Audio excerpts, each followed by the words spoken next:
Hello and welcome to Talking Rotary, our monthly newsletter bringing you the latest from Winchester Rotary and ways in which you can get involved. And this month we're looking at a fundraising event taking place in June. Across the globe, bacteria, viruses and fungi are evolving. They're becoming immune to the very drugs which were designed to kill them. This is known as antimicrobial resistance, or AMR for short.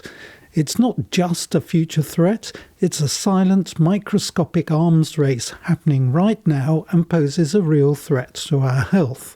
Winchester Rotary has organised a very enlightening presentation about AMR, which is open to anyone and everyone.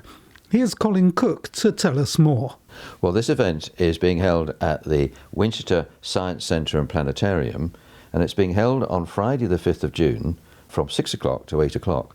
And we have two very interesting speakers. We have Danny Chambers, MP, and we have Professor Cordo Said, who is an expert in microbial resistance based at Southampton University.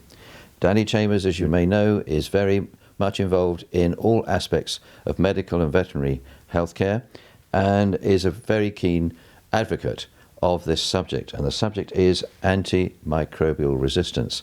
A long phrase, but which concerns us, is that while bacteria these days are fighting our efforts to make people safe with vaccines, and the problem we have is that we've got to keep research going to keep solving issues that are created because of the sickness that people suffer and are not able to respond to the current drugs that are being provided.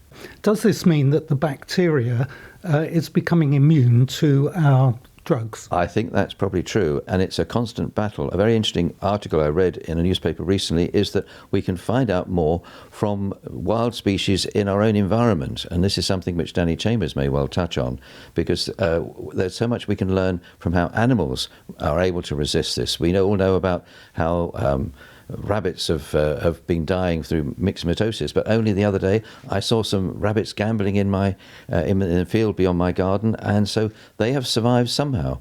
But these talks that we will be getting from Cordo and from Danny will be a real interesting insight into what is going on at the moment. There is so much we need to worry about with our campaigns to, for example, eradicate polio. Rotary has been very active in eradicating polio and supporting the worldwide campaign, and we were very disheartened, dismayed to find that the government has now withdrawn from its support for this project. Now we only have just two countries remaining for polio to be eradicated, Afghanistan and Pakistan, on which Rotary is still committed, as it has been for 40 years, to this vicious disease which has left so many people disabled.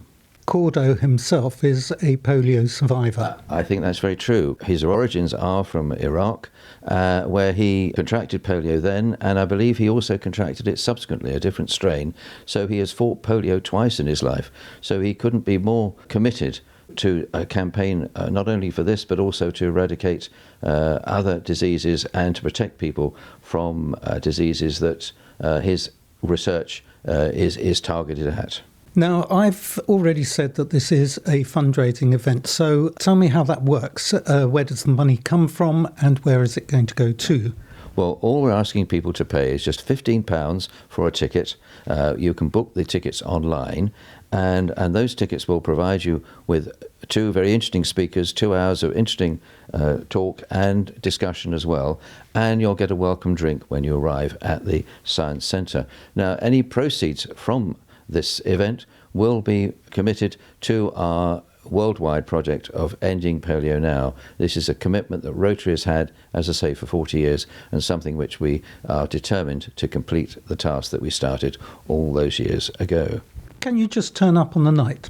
I think it would be best if you can book in advance. We could well take last-minute bookings, but I think it would be helpful if people could book using the website that we've got set up for this. And we do want to know roughly how many people are coming so that we can cater accordingly and make sure there's enough seats available. Now, you said that this is taking place at the Science Centre. It's actually in the observatory, isn't it? That's correct. The Science Centre has this wonderful planetarium alongside it, and it's an ideal venue for an event like this. And so we hope that having had your welcome drink in the Science Centre, we will then direct you to the planetarium where the talks will actually take place. Why should people want to attend something that sounds pretty scientific?